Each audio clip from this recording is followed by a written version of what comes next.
Bismillahirrahmanirrahim. Assalamualaikum warahmatullahi wabarakatuh. Bertemu lagi dengan saya Ibu Maya pada mata kuliah Pendidikan Pancasila Kewarganegaraan dan Anti Korupsi.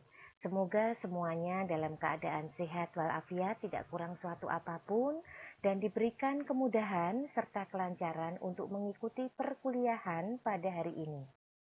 Adapun tema kita pada hari ini adalah Pancasila sebagai sistem etika. Baiklah, langsung saja kita menuju pembahasan untuk materi pada hari ini. Dilihat dari pengertiannya terlebih dahulu. Etika berasal dari bahasa Yunani, yaitu ethos. Ethos ini memiliki arti tempat tinggal yang biasa, padang rumput, kandang, kebiasaan, adat, watak, perasaan, sikap, dan cara berpikir. Ini adalah pemahaman dari bahasa Yunani yang diartikan sebagai satu tempat yang menjadi kebiasaan kita, di mana kita bisa membentuk atau menghasilkan satu sikap, watak, perasaan, dan cara berpikir.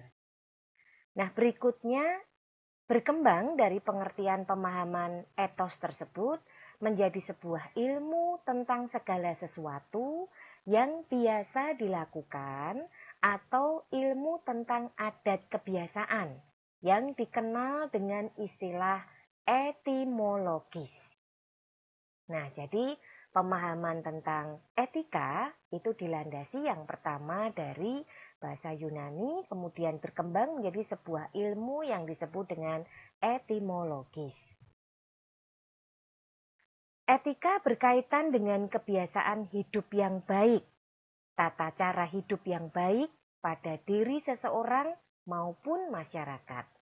Untuk etika sendiri dibedakan dalam arti luas dan pada umumnya. Untuk etika dalam arti luas adalah ilmu yang membahas tentang kriteria baik dan buruk. Jadi ada pembeda, ada tabel yang jelas apa itu kriteria untuk baik dan apa itu kriteria untuk buruknya. Etika pada umumnya adalah sebagai pemikiran filosofis mengenai segala sesuatu yang dianggap baik atau buruk dalam perilaku manusia, di mana keseluruhan perilaku manusia dengan norma dan prinsip-prinsip yang mengatur disebut moralitas atau etika. Nah, jadi setelah kita memahami bahwa berasal dari bahasa Yunani, kemudian berkembang menjadi sebuah ilmu yang disebut epistemologis tadi, kemudian etika ini berkembang lagi dalam pemahaman baik dalam arti luas ataupun secara umum. Nah, untuk etika sendiri secara dalam pandangan yang luas itu bisa dibedakan dalam dua kelompok, yaitu masuk dalam kriteria yang baik dan yang buruk. Kemudian secara umum ini adalah keseluruhan perilaku kehidupan kita sehari-hari yang di dalamnya ada norma, ada prinsip yang disebut dengan moralitas atau etika. Nah, etika dan norma. Kita lihat dulu dari pengertian etika menurut para ahli. Di antaranya adalah Dr. Andes O.P. Simorangkir yang menyatakan bahwa etika atau etik sebagai pandangan manusia dalam berperilaku menurut ukuran dan nilai yang baik. Jadi sudut pandangnya adalah etika itu ukurannya baik, seperti itu. Orang yang punya etika berarti dia berpandangan dan berperilaku dengan cukup baik, seperti itu. Nah, kemudian menurut Dr. Andes H. Burhanuddin Salam, beliau mengatakan bahwa etika adalah cabang filsafat yang berbicara mengenai nilai dan norma moral yang menentukan perilaku manusia dalam hidupnya.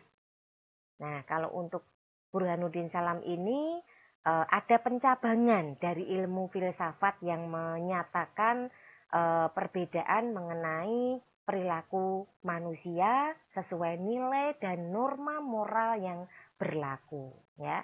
Jadi ada pembeda, ada cabangnya seperti itu. Seperti tadi disebutkan di depan, ada kelompok kriteria baik dan ada kelompok kriteria yang buruk. Jadi kesimpulan dari para pendapat ahli, etika itu adalah perilaku baik atau buruk manusia yang dilakukan secara alami dan tanpa paksaan dari orang lain. Karena ini merupakan kebiasaan kita yang muncul dari dalam diri kita tanpa kita sadari. Dan itu terbentuk dari diri dan sikap kita yang menjadi satu kebiasaan. Oleh karena itu, etika ini menurut pandangan para ahli tadi disimpulkan seperti itu. Ya. Nah, kemudian etika adalah kelompok filsafat praktis, yaitu filsafat yang membahas bagaimana manusia itu bersikap terhadap apa yang ada dan dibagi menjadi dua kelompok. Kemudian, etika merupakan suatu pemikiran kritis dan mendasar tentang ajaran-ajaran dan pandangan-pandangan moral. Etika adalah ilmu yang membahas tentang bagaimana dan mengapa kita mengikuti suatu ajaran tertentu atau bagaimana kita bersikap dan bertanggung jawab dengan berbagai ajaran moral yang ada. Nah, ada dua kelompok etika dengan adanya pengelompokan tadi ya, yaitu etika umum dan etika khusus. Nah, untuk etika umum ini mempertanyakan prinsip yang berlaku bagi setiap tindakan manusia. Pemikiran etika itu beragam, tetapi pada prinsipnya membicarakan asas-asas dari tindakan dan perbuatan manusia serta sistem nilai apa yang terkandung di dalamnya. Jadi untuk etika umum ini lebih mengarah kepada sebuah tindakan tapi yang efeknya itu katakanlah berdampak pada semuanya, seperti itu. Sedangkan etika khusus ini membahas prinsip-prinsip di atas dalam hubungannya dengan berbagai aspek kehidupan manusia, baik sebagai individu atau etika individual maupun makhluk sosial atau etika sosial. Oke, nah untuk contoh dari etika umum dulu. Jadi kalau kita lihat di sini secara umum bahwa katakanlah kita memiliki satu sikap toleransi antar umat beragama. Sehingga kalau ada salah satu umat beragama menjalankan ibadah, kita wajib untuk menghormati, bertoleransi, dan ikut menjaga kenyamanan mereka dalam melaksanakan ibadah. Nah, ini adalah etika umum yang bisa dirasakan secara umum oleh seluruh masyarakat di kawasan tersebut. Nah, untuk etika khusus ini lebih mengarah kepada etika kita sebagai makhluk individu dan makhluk sosial. Jadi bisa dikatakan contoh saja satu pribadi itu ya harus memiliki tepo seliro, istilahnya dalam bahasa Jawa ya, kemudian unggah-ungguh, menghormati kepada orang yang lebih tua. Nah, ini bisa kita kategorikan kepada etika khusus karena itu merupakan budaya yang sudah membentuk menjadi kebiasaan. Nah, ini harus kita jaga seperti ini ya. Nah, itu tadi dalam hubungannya sebagai diri pribadi. Bagaimana kita bersikap, bagaimana kita berbicara, ya, bagaimana kita mengambil sebuah tindakan. Ketika katakanlah kita mengambil satu tindakan salah, ya kita siap untuk meminta maaf. Nah, ini adalah etika yang pribadi sifatnya. Nah, bagaimana dengan kehidupan kita sebagai makhluk sosial ketika kita berinteraksi dengan yang lain? Ya, kita juga harus menghormati hak dan kewajiban orang lain juga, ya. Jadi katakanlah seperti kasus bullying misalkan. Nah, ini kan memiliki dampak yang sangat luar biasa bagi orang yang terdampak bullying tersebut. Bagi orang yang mungkin melakukan kegiatan bullying itu adalah hal yang dianggap membuat kepuasan. Ini sebetulnya kalau dilihat kedua-duanya bisa dikatakan terdampak. Orang yang melakukan bullying ini juga memiliki satu hal atau tindakan yang kurang baik, ya, dan mereka melakukan bersama-sama, sedangkan yang terdampak orang yang kena bullying ini juga punya dampak secara psikologis. Nah, ini yang kita lihat bagaimana etika ini harus kita jaga seperti itu. Nah, berikutnya etika khusus dibagi ada dua lagi, yaitu etika individual dan etika sosial. Untuk individual biasanya membahas kewajiban manusia terhadap diri sendiri dan dengan kepercayaan agama yang dianutnya, serta kewajiban dan tanggung jawabnya terhadap Tuhannya. Ini terkait dengan kehidupan pribadi kita, ya, bagaimana kita menjalankan ibadah, ya, bagaimana kita bersikap, bertindak. Nah, kemudian untuk etika sosial membahas norma-norma sosial yang harus dipatuhi dalam hubungannya dengan manusia, masyarakat, bangsa, dan negara. Katakanlah kalau kita sampai melakukan satu tindakan yang menyebabkan keresahan masyarakat di sekitar kita, menyebabkan mungkin lingkungan di sekitar kita ikut tercemar. Nah, ini adalah hal-hal yang terkait dengan contoh dari etika sosial tersebut. Nah, Pancasila sebagai sistem etika adalah poin-poin yang terkandung di dalam Pancasila yang mencerminkan etika yang ada pada diri bangsa Indonesia. Pembentukan etika ini tentunya berdasarkan pada hati nurani dan tingkah laku. Tidak ada paksaan dalam hal ini. Pancasila memegang peranan dalam perwujudan sebuah sistem etika yang baik di negara ini. Karena apapun yang kita lakukan itu berlandaskan dan bersumber pada nilai-nilai yang ada di dalam Pancasila. Di setiap saat dan di mana saja kita berada, kita diwajibkan untuk beretika di setiap tingkah laku kita. Seperti tercantum di sila kedua, kemanusiaan yang adil dan beradab. Tidak dapat dipungkiri bahwa kehadiran Pancasila dalam membangun etika bangsa ini sangat besar. Setiap sila pada dasarnya merupakan asas dan fungsi sendiri. Namun secara keseluruhan merupakan satu kesatuan yang bulat dan utuh. Nah, berikutnya setelah kita bicara tentang etika, kita beralih ke pembahasan tentang norma. Norma adalah aturan yang berlaku di kehidupan bermasyarakat. Aturan yang bertujuan untuk mencapai kehidupan masyarakat yang aman, tertib, dan sentosa.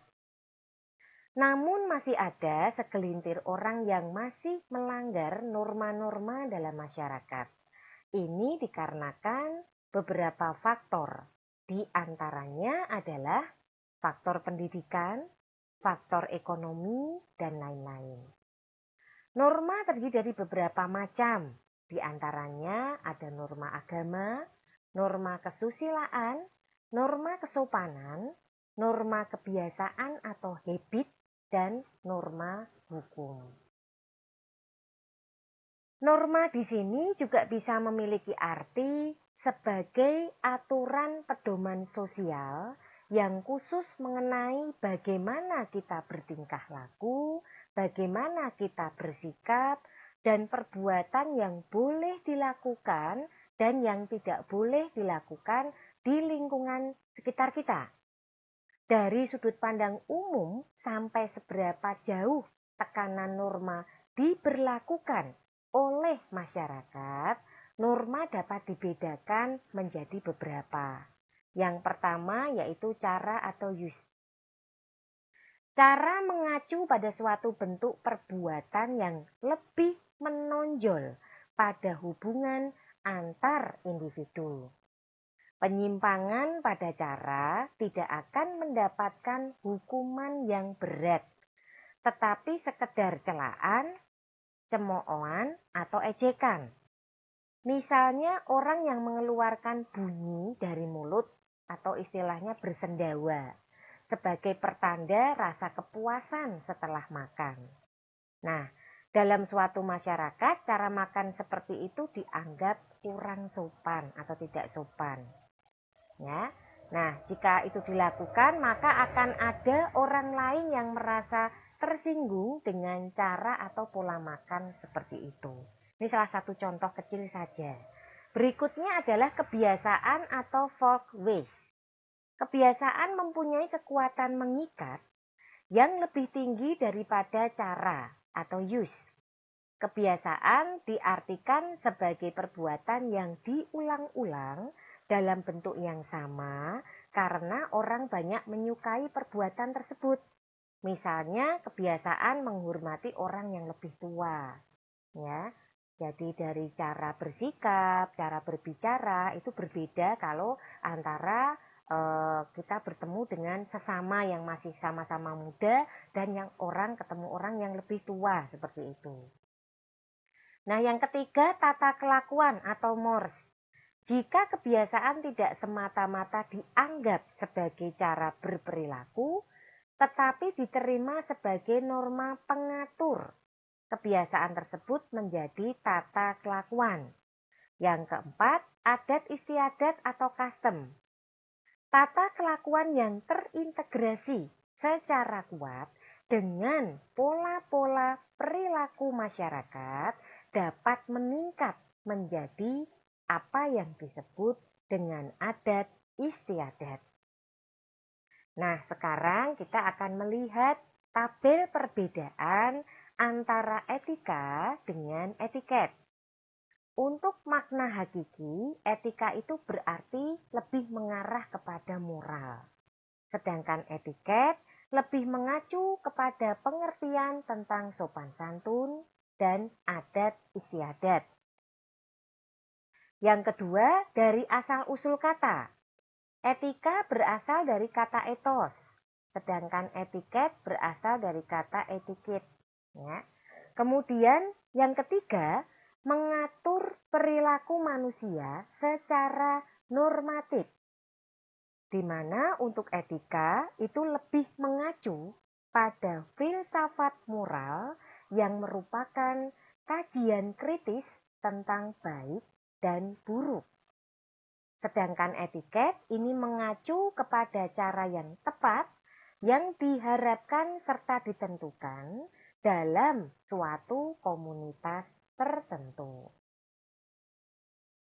Nah, berikutnya ini adalah pemahaman tentang etika dan etiket.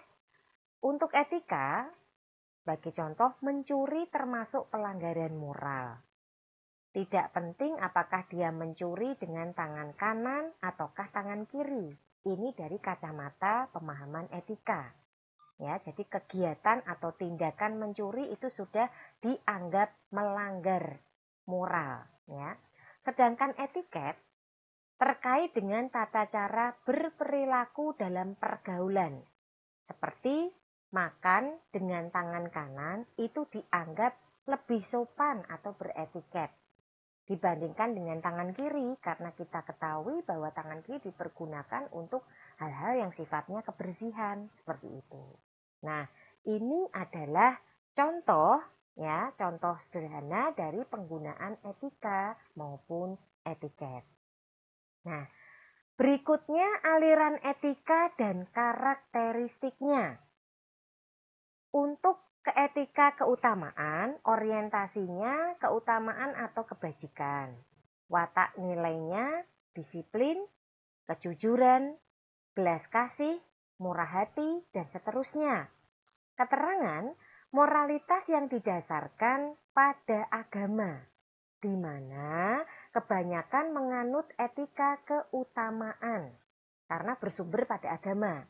Nah, kemudian yang berikutnya teleologis. Orientasinya konsekuensi atau akibat yang akan didapat. Watak nilai, kebenaran, dan kesalahan didasarkan kepada tujuan akhir. Keterangannya, aliran etika yang berorientasi pada konsekuensi hasil seperti eudaimonisme, hedonisme, dan utilitarianisme. Berikutnya adalah deontologis. Orientasinya pada kewajiban atau keharusan. Watak nilai, kelayaan, kepatuhan, dan kepantasan. Keterangannya, pandangan etika yang mementingkan kewajiban, seperti halnya pemikiran Immanuel Kant yang terkenal dengan sikap imperatif kategoris, perbuatan baik dilakukan tanpa pamrih. Nah, ini adalah karakteristik maupun aliran dari etika.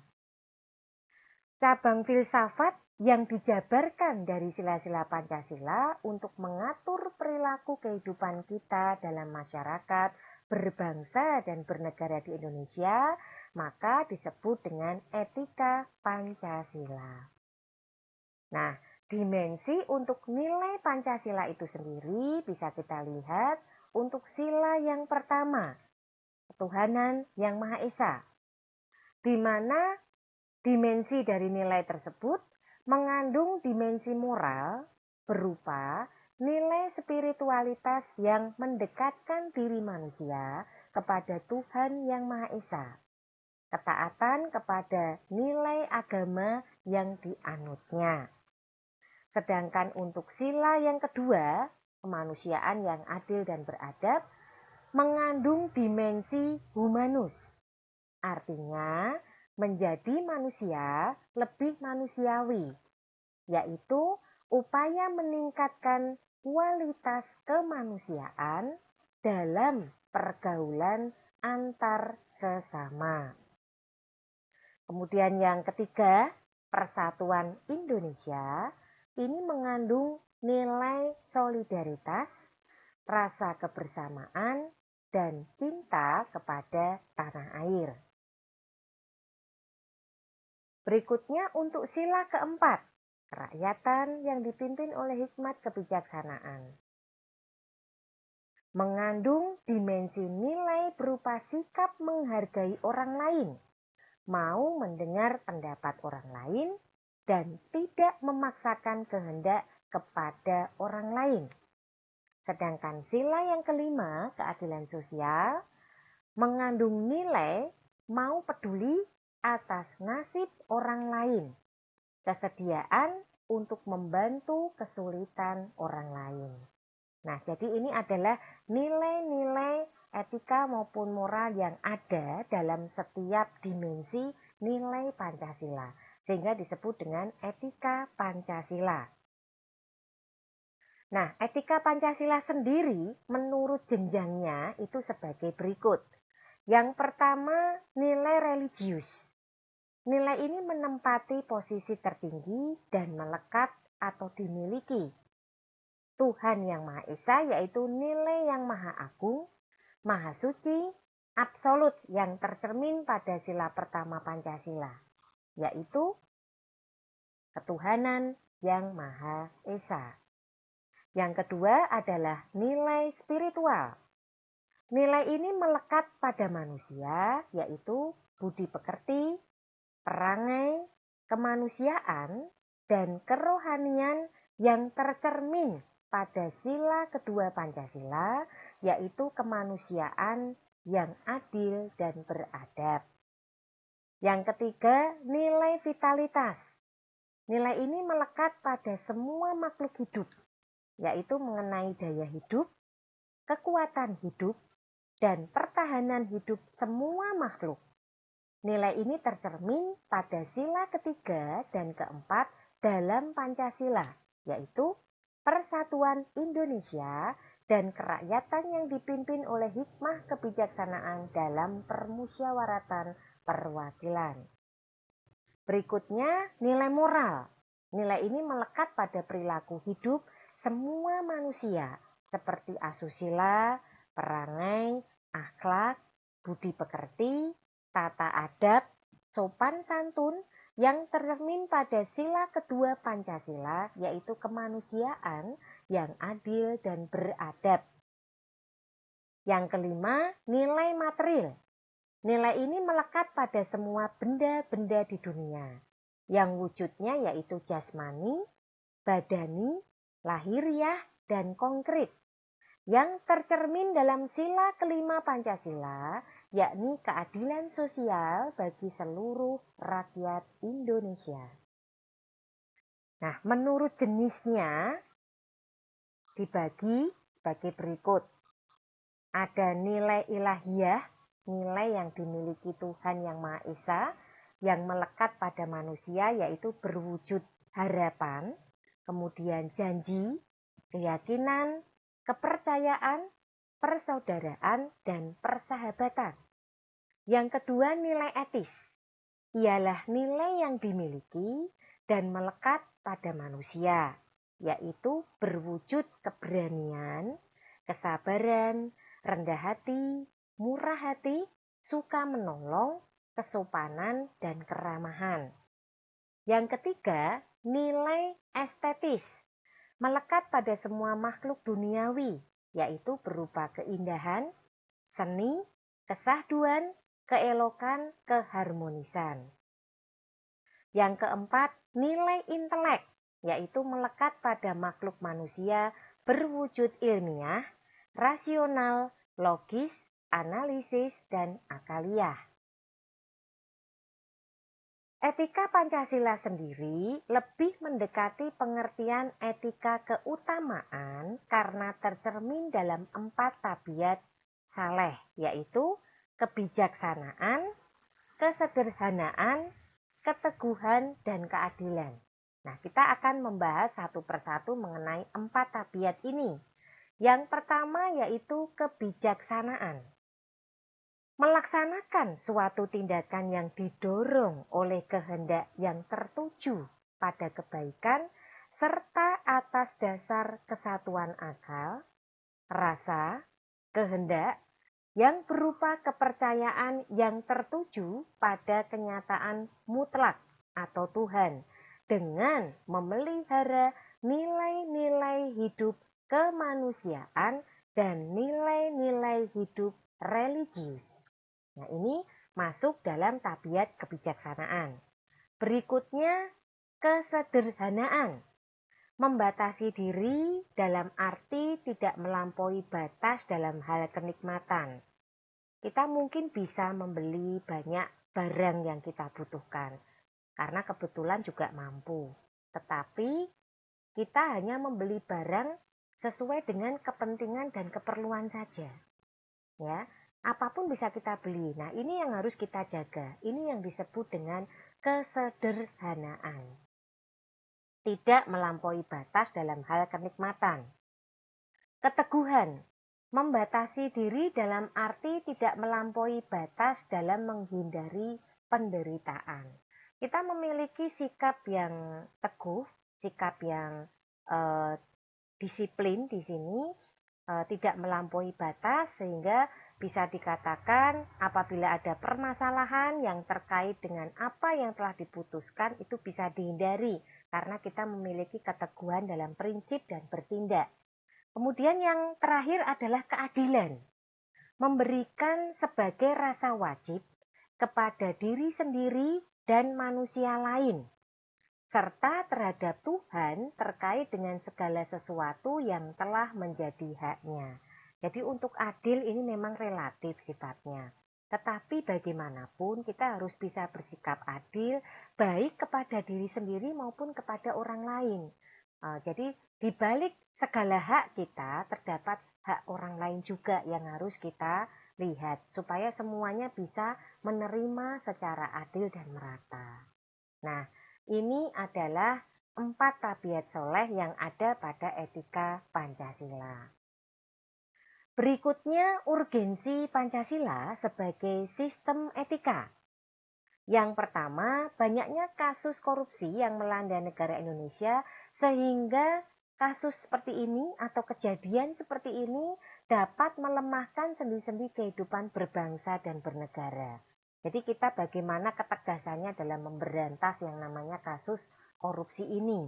Dan jangan sampai Indonesia itu menjadi salah satu negara yang terkorup, ya, karena ini akan mempengaruhi kredibilitas dan hubungan integrasi kita dengan pihak internasional.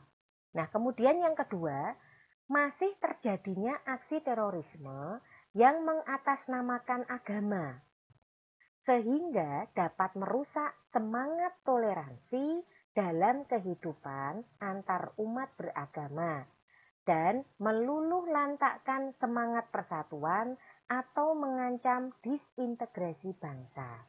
Nah, tentunya dampak yang diberikan dari aksi terorisme tadi itu sangat merugikan kita semua, sehingga sudah menjadi kewajiban kita dengan adanya Pancasila dan pemahaman etika Pancasila di dalamnya, kita bisa menjaga negara kita dari aksi terorisme yang tidak bertanggung jawab ini.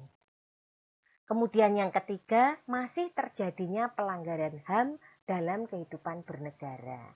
Nah, ini harus kita berantas juga, jangan sampai pelanggaran HAM dalam kehidupan berbangsa dan bernegara ini dampaknya akan merugikan masyarakat, terutama yaitu masyarakat dari kalangan kecil atau kalangan menengah ke bawah seperti itu.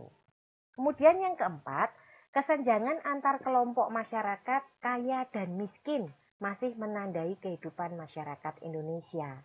Nah, jangan sampai kesenjangan ini menjadi satu lubang, satu peluang yang mengakibatkan negara kita itu tidak lagi bersatu, ya.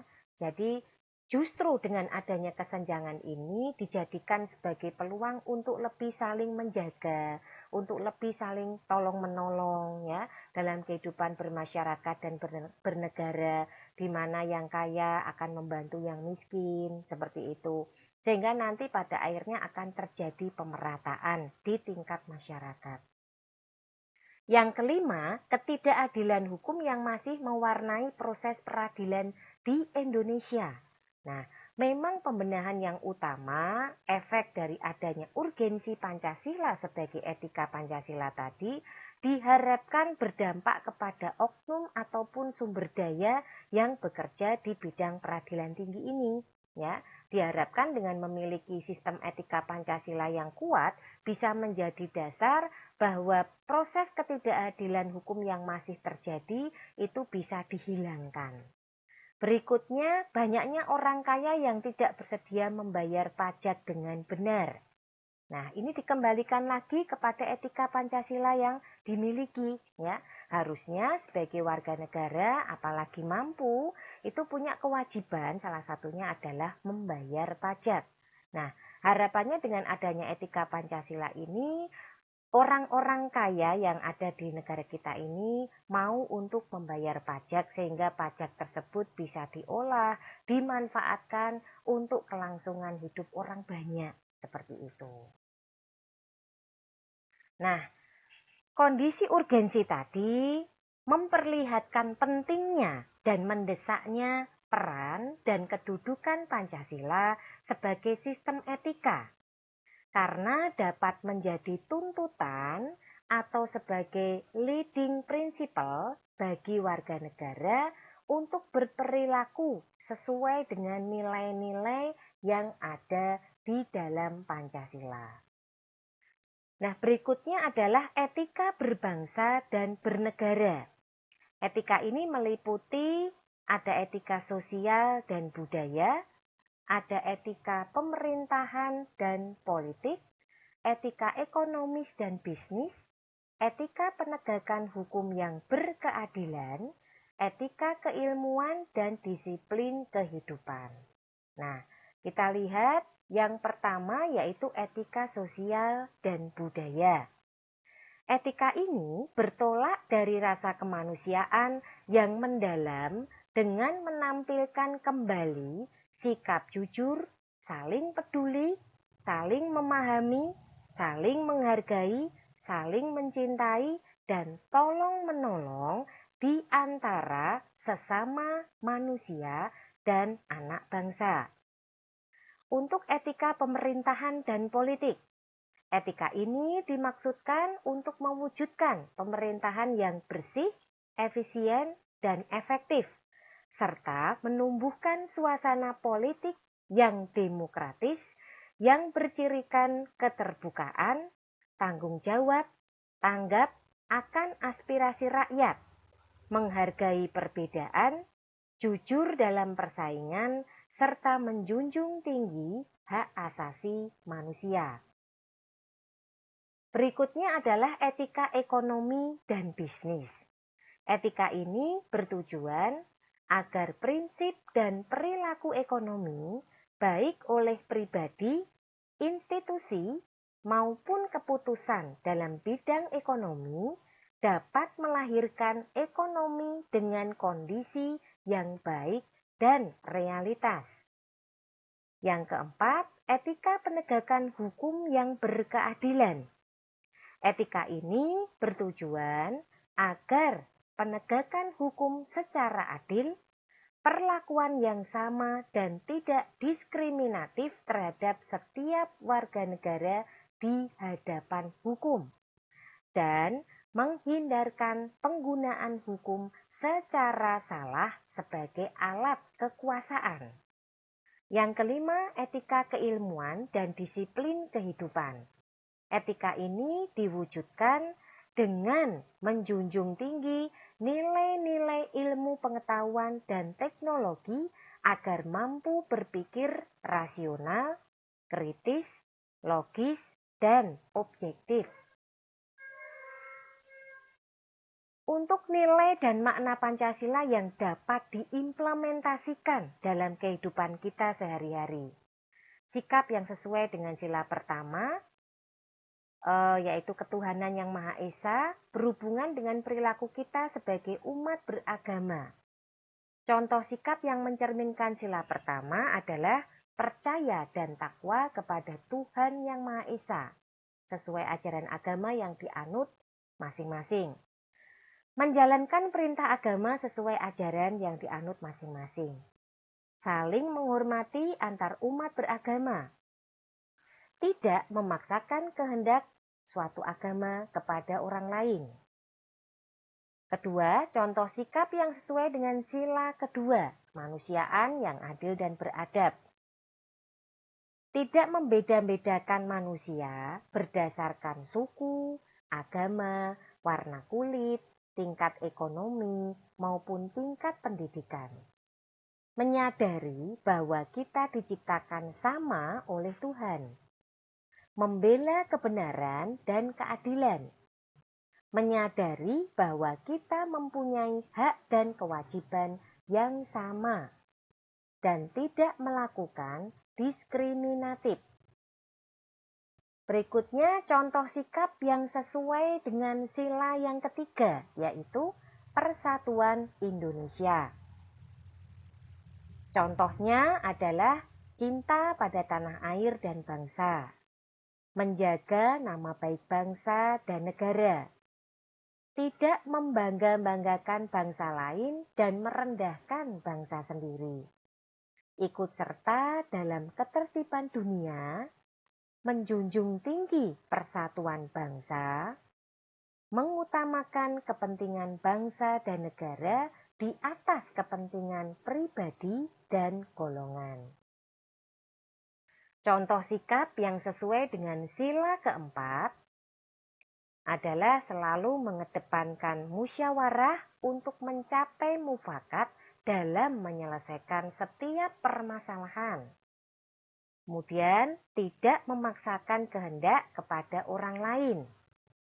Yang ketiga, mengutamakan kepentingan masyarakat, bangsa, dan negara. Selanjutnya, menghormati hasil musyawarah. Dan yang terakhir, ikut serta dalam pemilihan umum. Berikutnya adalah contoh sikap yang mencerminkan atau sesuai dengan sila kelima, yaitu keadilan sosial. Berusaha menolong orang lain sesuai dengan kemampuan. menghargai hasil karya orang lain, tidak mengintimidasi orang dengan hak milik kita, menjunjung tinggi nilai kekeluargaan, dan menghormati hak serta kewajiban orang lain. Baiklah, itu tadi materi yang bisa Bu Maya sampaikan. Semoga bisa diterima dengan baik. Mohon maaf jika mungkin dalam penyampaian ada hal yang kurang berkenan. Akhir kata, Bu Maya undur diri dulu.